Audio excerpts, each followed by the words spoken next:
I want to start by giving what may be to many of you a new definition of the word myth. As normally used, the word myth means an idle tale, a fable, a falsehood, or an idea that's out of date, something untrue. But there is another, older and stricter use of the word myth, whereby it doesn't mean something untrue, but it means an image in terms of which people make sense of life and of the world. Supposing, for example, you don't understand the technicalities of electricity, and somebody wants to explain them to you. He wants to explain about the flow of currents. Well, to do that, he compares electricity with water. And because you understand water, you get some idea about the behavior of electricity. Or if an astronomer wants to explain to you what he means by expanding space, he'll use the metaphor of a balloon, a black balloon with white spots on it. The white spots represent the galaxies. And then if you blow up the balloon, they all get further away from each other at the same speed as the balloon blows up. In neither case are we saying that electricity is water or that the universe is a balloon with white spots on it. We are saying it's something like it. And so in the same way, the human being has always used images to represent his deepest ideas of how the universe works and what man's place in it is. And tonight I'm going to discuss certain aspects of two of the greatest myths in this sense of the word which have influenced mankind's thinking. First of all, the myth of the universe as an artifact, as something made, as a carpenter makes tables, chairs, and houses, or as a potter makes pots, or as a sculptor makes figurines. And on the other hand, the image of the world as a drama,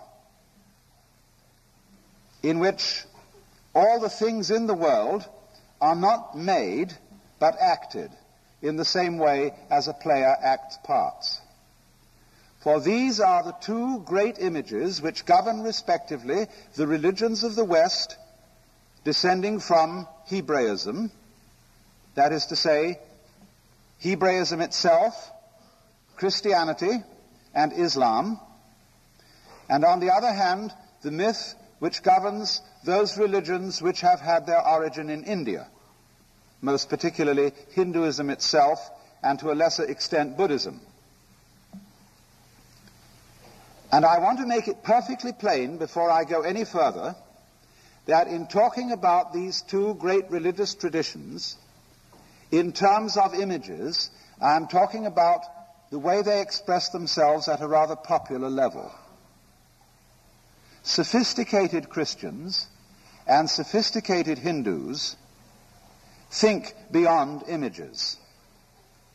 For example, a Christian may think of God as the Father, but a sophisticated and educated Christian does not imagine that God is a cosmic male parent with a white beard sitting on a golden throne above the stars.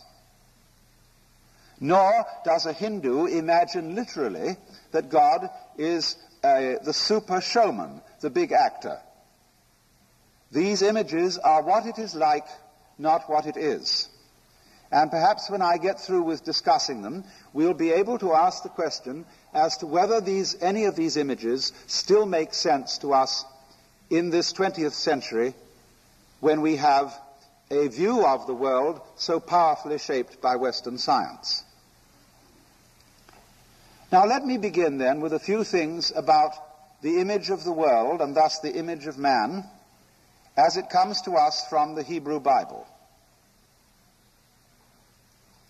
It's said in the book of Genesis that the Lord God created man out of the dust of the earth, as if he had made of Adam a clay figurine. And then he blew the breath of life into its nostrils, and the figurine became alive. And it said that the figurine was made in the image of God. For God, who is conceived in this particular image as personal,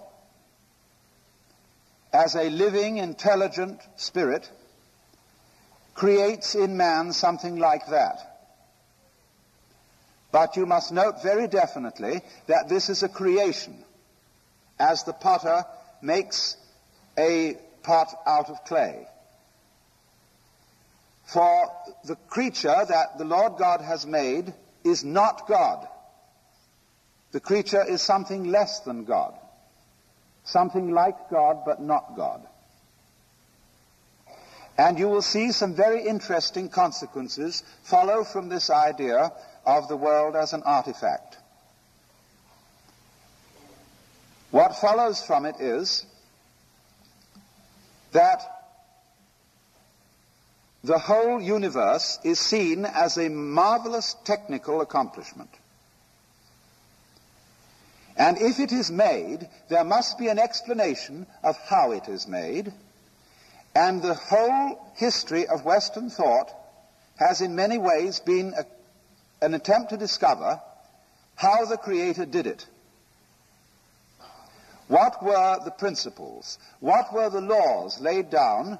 What, in other words, was the blueprint that underlies this creation? And this image has therefore persisted throughout Western history and continues on into a time when very many people do not believe in Christianity or Judaism or Islam. They are, you might say, agnostics or atheists, but they still carry on something of this idea of the world as an artifact. If you are a Christian or a Jew, you believe that the world is the artifact, the creation, of the intelligent spirit called God. But if in this culture you are an atheist or an agnostic, you believe that the world is an automatic machine without a creator, something which made itself. We might say then that our original model of the universe was the ceramic model. And the Bible is full of references to God as the potter, who makes the world out of obedient clay. But when Western thinkers in the 18th century began to drop the idea of a personal God, they kept the idea of the artifact. And so we could say that after the ceramic model of the universe, we got the fully automatic model. And still, you see, underlying our way of thinking about things is the question, how are they put together? And if you want to find out, one of the obvious ways to proceed is to take them to pieces. Everybody knows that if you want to find out how something is made, you unscrew the parts and see what the secret is inside the box. And so Western science in its beginnings took everything apart. It took animals apart, it took flowers apart, it took rocks apart. And then when they got it reduced to its tiniest pieces, they tried to find methods of taking those apart too, so that we could eventually discover what the very smallest small things were, and so know what building blocks the Creator, or the fully automatic model, used in order to put it all together, hoping that that would lead us to an understanding of how life works. Man himself in all this was looked upon as a creation, something made. Only, there were some difficulties about this, because if you believe in the world in accordance with the idea of the fully automatic model, you've really got to admit that man too is fully automatic. In other words, he's a machine rather than a person. Man is something, in other words, that says, doffs its hat to you and says, how do you do? I'm a person, I'm alive, I'm sensible, I talk, I have feelings. But you wonder, do you really? Or are you just an automaton? Am I real, or am I just an automaton? The general result of the Western image of man hasn't been quite that. What it's come down to under the dispensation of the fully automatic model is this. We are living beings, we're very sensitive, and inside the human skin, by an extraordinary fluke of nature, there has arisen something called reason. And there have also arisen values, such as love. But this was a fluke, because it happened inside a fully automatic universe, which is stupid, because it's merely automatic. You won't, in other words, find anything really intelligent outside human skins. And therefore, if that is so, the only thing that people can do, if they want to maintain reason and love in this universe, is to fight nature and beat the stupid external world into submission to the human will. And so the war against nature is the great project thus far of Western technology. Because you see, each one of us, because we have inherit from thousands of years of history a view of man as something made, and almost of a sort of breath breathed into a pot of clay, or an image of clay, a kind of, each one feels himself as a globule of consciousness or mind, living inside a vehicle called my body. And since the world outside that body is stupid, we feel estranged from the world. When we find out how enormous the universe is, that makes us as individuals feel extremely unimportant and rather lonely. Because you see, we consider ourselves, our basic image of ourselves is of a soul or an ego or a mind, all by itself in its little house, looking out at a world that is strange and that is not me. I am therefore a brief interval of consciousness between the darkness and the darkness. And that isn't too happy. I would like to be able to believe that it was more than that. If I could, so many of us say, if I could only still believe that there is an intelligent and eternal God in whose eyes I am important and who has the power to enable me to live forever, that would be very nice. But for many people, that's an extraordinarily difficult thing to believe. Now I want to contrast this image of the world with another, what I call the dramatic image as distinct from the image of the potter, or the ceramic image. And this will be the presiding image of Hinduism. Their idea is this, that God didn't make the world like a technologist, but he acted it. That is to say, every person and everything for that matter, every tree, every flower, every animal, every star, every rock, every grain of dust is a role or part which the Godhead is playing. You must understand, of course, that the Hindu image of God is a little bit different from the Jewish, the Christian, and the Islamic.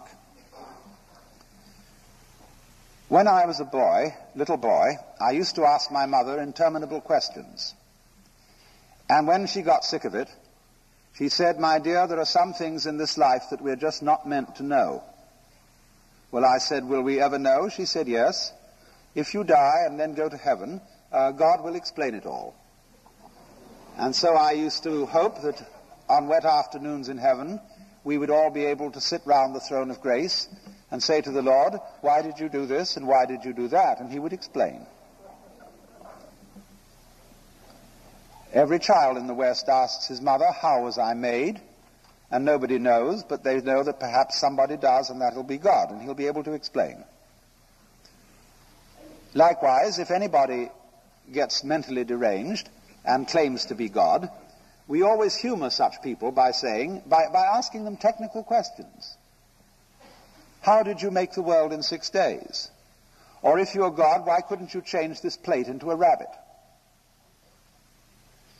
But that is because in our popular image of God, God is the supreme technocrat. He knows all the answers. He understands everything in detail and could tell you all about it. But the Hindus don't think of God that way. If you ask the Hindu God, how did you create the human body? He would say, look, I know how I did it, but it can't be explained in words, because words are too clumsy. In words, I have to talk about things slowly. I have to string them out, because words run in a line. And lines add up to books, and books add up to libraries. And if I explained to you how I made the human organism, it would take all eternity for me to tell you.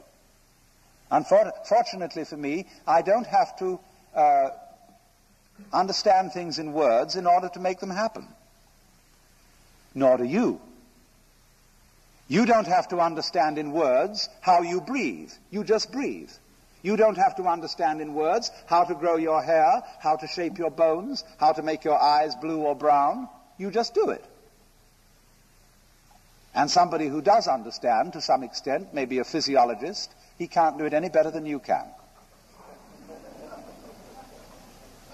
So that, you see, is the Hindu idea of divine omnipotence. And that is why their images of the gods very often have many arms. You'll often see the god Shiva with 10 arms, or the Buddhist Avalokiteshvara with 1,000 arms. And that is because their image of the divine is a sort of centipede. A centipede can move 100 legs without having to think about it. So Shiva can move 10 arms very dexterously without having to think about it. And you know what happened to the centipede when it stopped to think how to move 100 legs. It got all balled up. So in this way, the Hindus do not think of God as being a technician in the sense of having a verbal or mathematical understanding of how the world is created. It's done in a simpler way, just like that. Only if we had to describe this simple way in words, it would be very complicated, but God, in their idea, doesn't need to do so. But the remarkable difference is that the Hindu doesn't see any fundamental division between God and the world. The world is God at play. The world is God acting. Now, how could you possibly arrive at such an idea? Very simply, when he tries to think why there is a world at all, because if you think about it, it is extraordinarily odd that there is anything. It would have been much simpler and required a great deal less energy for there to have been nothing. But here it is. And why? Well, what would you do if you were God? Or let me put it in a simpler way. Supposing that every night you could dream any dream you wanted to dream, what would you do? Well, first of all, I'm quite sure that most of us would dream all the marvelous things we wanted to happen. We would fulfill all our wishes. And we might go on that way for months. Besides, you could make it extraordinarily rich by wishing to dream 75 years in one night, full of glorious happenings. But after you're done that for a few months, you might begin to get a little tired of it. And you would say, what about an adventure tonight, in which something terribly exciting and rather dangerous is going to happen, but I'll know I'm dreaming, so it won't be too bad. And I'll wake up if it gets too serious. So you do that for a while. You rescue princesses in distress from dragons and all sorts of things. And then when you've done that for some time, you say, now let's go out a bit further. Let's forget it's a dream and have a real thrill. Ooh. But you know you'll wake up. And then you get, after you've done that for a while, you get more and more nerve. until you sort of dare yourself as to how far out you can get. And you end up dreaming the sort of life you're living now.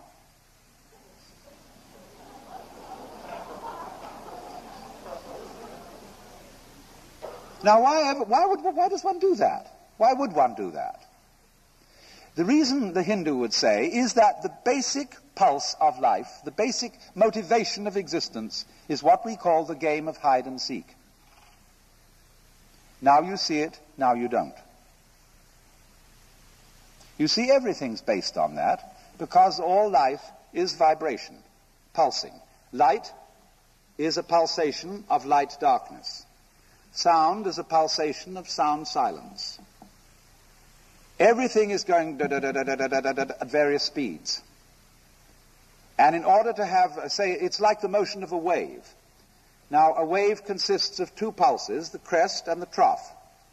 You can't have crests without troughs. You can't have troughs without crests. They always go together. You can't have hide without seek. You can't have seek without hide. Just for example, you can't have here without there. Because if you didn't know where there was, you wouldn't know where here was. You can't have is without isn't, because you don't know what you mean by is unless you also know what you mean by isn't, and vice versa. So in that way, they think that hide and seek is the fundamental game. As if the Lord, God, the Brahman as they call it, said in the beginning, "Get lost, man. Disappear, and I'll find you again later." And then when, the disappearance gets very far out, then the contrary rhythm begins, and the dreamer wakes up and finds out, whew, that was a relief. And then, after a rest period, in which everything is, of course, at peace, it starts all over again, because the spirit of adventure springs eternal. Now then, the Hindus had extremely vast ideas of space and time for their period in history. And they have the theory that the hiding part of the game goes on for 4,320,000 years, a period called a kalpa, K-A-L-P-A in Sanskrit. And then the seek part, that is to say, let me put it this way, the dreaming part, is followed by the waking part. The dreaming is the hiding, where the Godhead imagines that it's all of us. Then for another 4,320,000 years, there's a period of awakening. And then at the end of that, again begins the dream. Now the dreaming period is further subdivided into 4 stages. The first stage is the longest, and it's the best. During that stage, the dream is beautiful. The second stage is not quite so long, and it's a little unsettling. There's an element of instability in it, a certain touch of insecurity. In the third stage, which is not, again, so long, the forces of light and the forces of darkness, of good and of evil, are equally balanced, and things are beginning to look rather dangerous. And in the fourth stage, which is the shortest of them all, the negative, dark, or evil side triumphs, and the whole thing blows up in the end. But then that's like the bang in the dream, when you get shot in a dream and you wake up, and it was after all a dream. And so then there's a waking period before the whole thing starts again. But you will notice, if you compute, I haven't gone into the mathematics of it, but if you do, you will find out that in this drama, the forces of the dark side are operative for 1/3 of the time, the forces of the light side for 2/3 of the time. And this is a very ingenious arrangement, because we are seeing here the fundamental principles of drama. Consider drama. Here is a stage. And over the stage here is what we call the proscenium arch. And out there is the audience. Now, you're supposed to be in the world of reality. Let's suppose this isn't a lecture tonight, but a show. And you've come outside into the show, and you know you're real people, living in the real world, but you're going to see a play, which isn't real. There are actors coming on the stage, but behind the scenes here, they're real people like you. But so that you don't see them that way, they're going to put on their costumes and their makeup, and then they're going to come out in front here and pretend to various roles. But you know, you want to be half convinced that what they're doing on the stage is real. And the work of a great actor is to get you sitting on the edge of your chair in anxiety, or weeping, or roaring with laughter, because he's almost persuaded you that what is on the stage is really happening. That is the greatness of his art, to take the audience in. And of course, in the same way, the Hindu feels that the Godhead acts his part so well that he takes himself in completely. So that each one of you is the Godhead, wonderfully fooled by your own act. And although you won't admit it to yourself, enjoying it like anything. Because you mustn't admit it. That'd give the show away. Now, it's a funny thing. When you say, I'm a person, the word person is a word from the drama. You know, when you open a play, that is the script, you'll see the list of the actors, and it's called dramatis personae, the persons of the drama. And the word person in Latin is persona. That means through sound. Something through which sound comes. Because the persona in Greco-Roman drama was the mask worn by the actors, and because they acted on an open-air stage, the mouth was shaped like a small megaphone, and that would project the sound. So the person is the mask. Isn't it funny now how we've forgotten that? And so Harry Emerson Fosdick could write a book called How to Be a Real Person, which, if translated literally, is How to Be a Genuine Fake. Because in the old sense, you see, the person is the role, the part played by the actor. But if you forget, you see, that you are the actor, and you think you're the person, you've been taken in by your own role. You're enrolled. You're bewitched, spellbound, enchanted. So then, look at something else about the drama and its nature. In the drama, there has to be a villain. Unless, of course, you're acting some kind of a non-play, which doesn't have any story. But all fundamental stories start out with the status quo, where everybody's sort of going along, and then something has to come in to upset everything. And the interest of the play is, how are we going to solve it? It's the same when you play cards.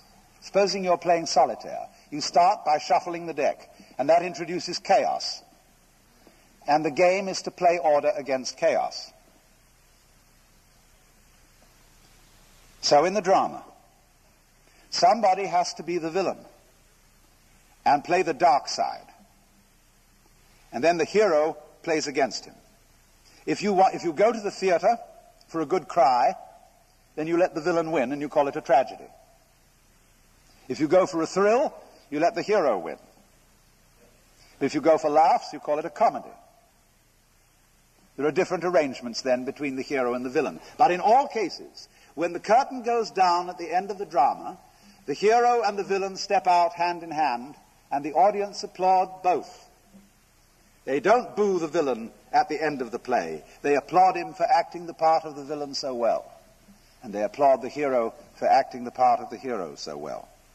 Because they know that the hero role and the villain role are only masks.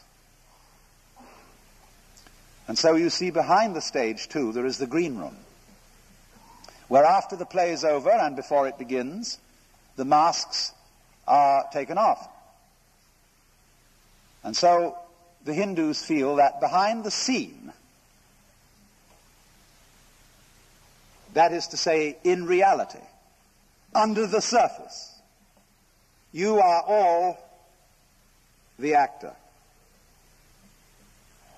marvelously skilled in playing many parts and in getting lost in the mazes of your own minds and the entanglements of your own affairs, as if this were the most urgent thing going. But behind the scenes, in the green room, you might say in the very back of your mind, in the very depths of your soul,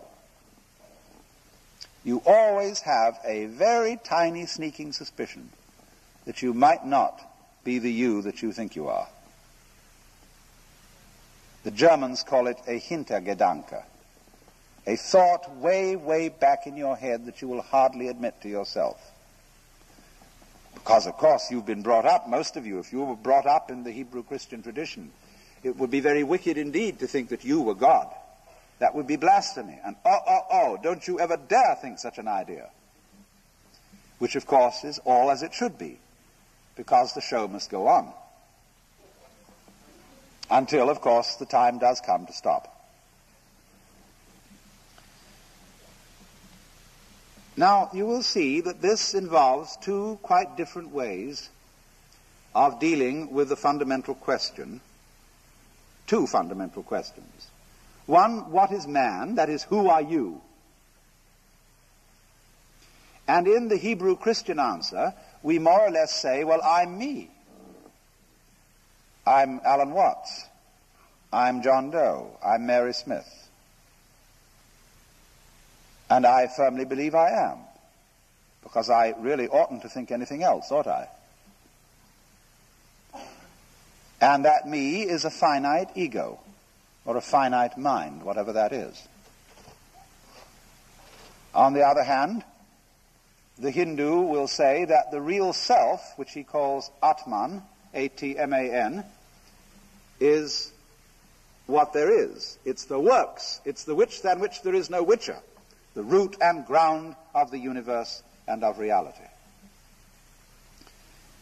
The next problem where they differ so sharply is, well, why have things gone wrong? Why is there evil? Why is there pain? Why is there tragedy?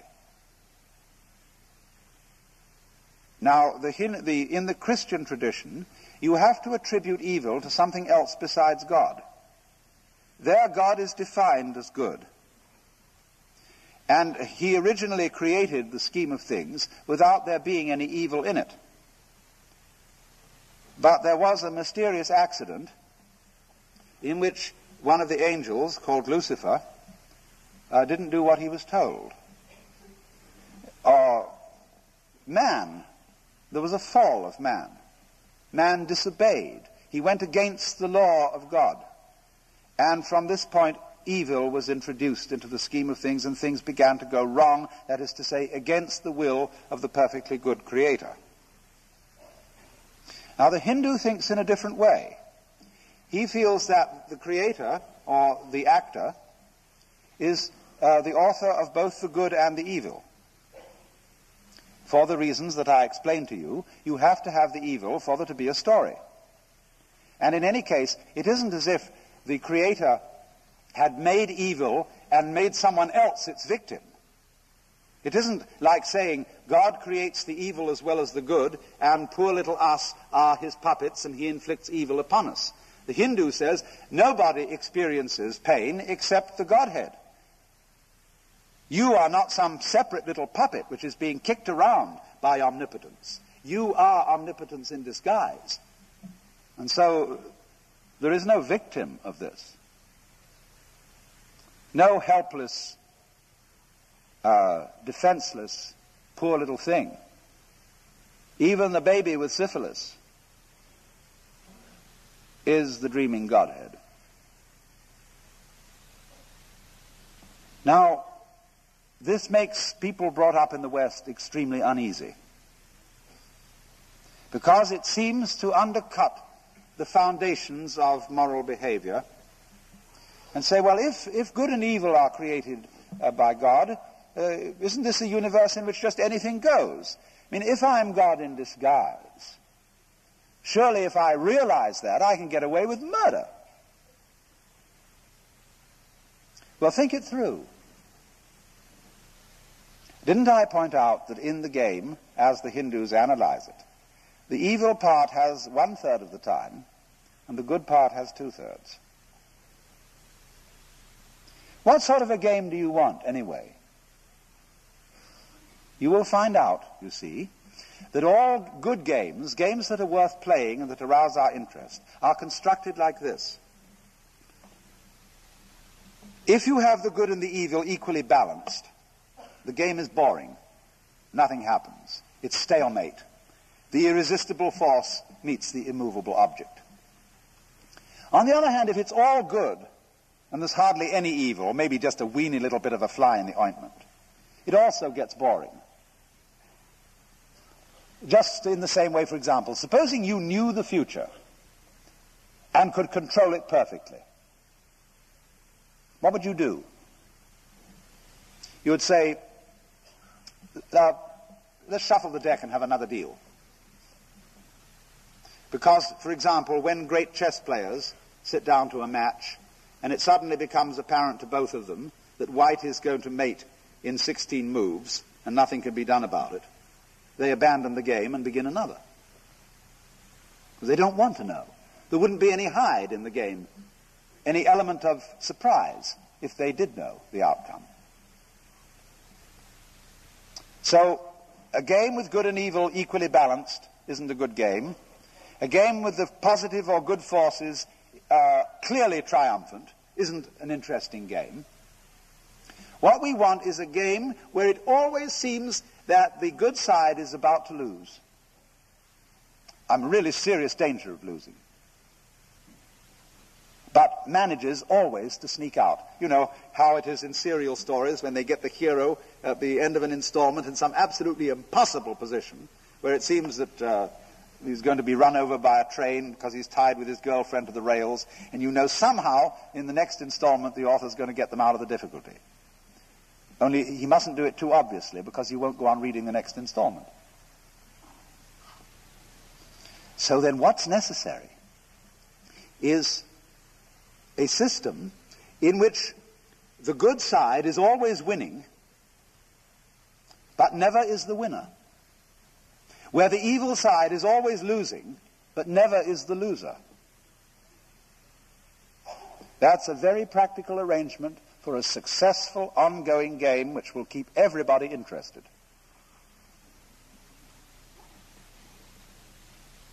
And you must watch this in practical politics. Every in-group or group of nice people needs an out-group of nasty people. Otherwise they wouldn't know who they were.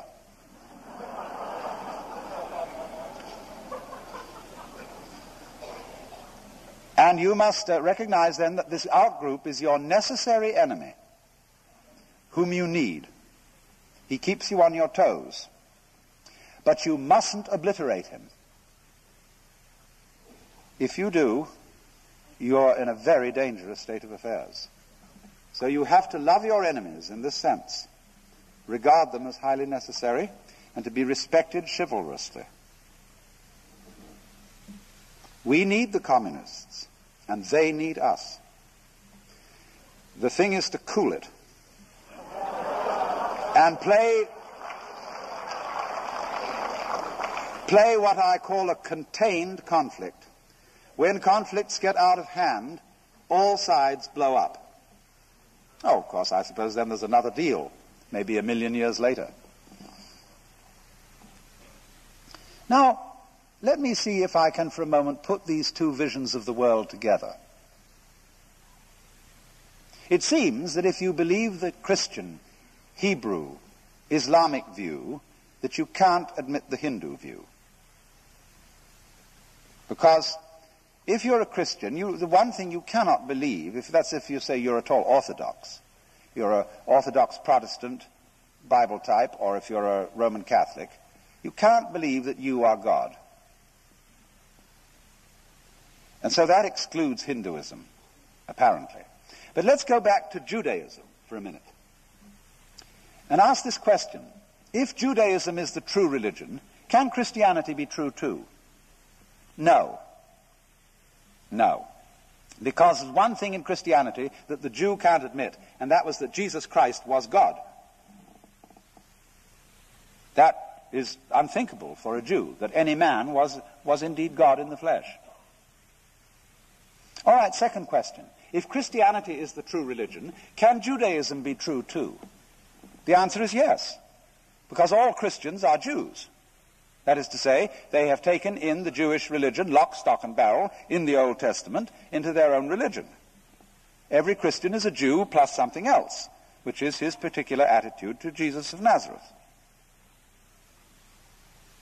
Now then, let's play this game once again. If Christianity is true, can Hinduism be true? The answer is no, for the reason that we've seen. The Christians will say Jesus of Nazareth was God, but you aren't. I'm not. Now then, if Hinduism is true, can Christianity be true? The answer is yes, because it can include it. But how? What would be the attitude of a Hindu to a very sincere and convinced Christian? He would say, bravo. Absolutely marvelous. What an act.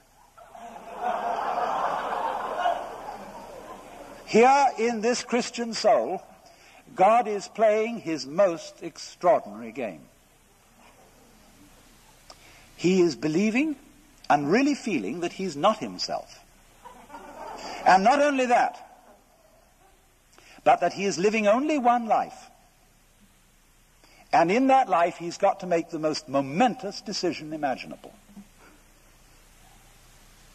In the course of this 80 years and 10, he's got to choose between everlasting beatitude and everlasting horror. And he's not quite sure how to do it. Because in Christianity there are two sins to be avoided, among others. One is called presumption, and that is knowing surely that you are saved. The other is called despair, which is knowing surely that you're damned. There's always a margin of doubt about this. Work out your salvation in fear and trembling. So you might say that this is preeminently the gambler's religion. Imagine, at some great casino, late at night, there is some marvelous master gambler who's been winning all night.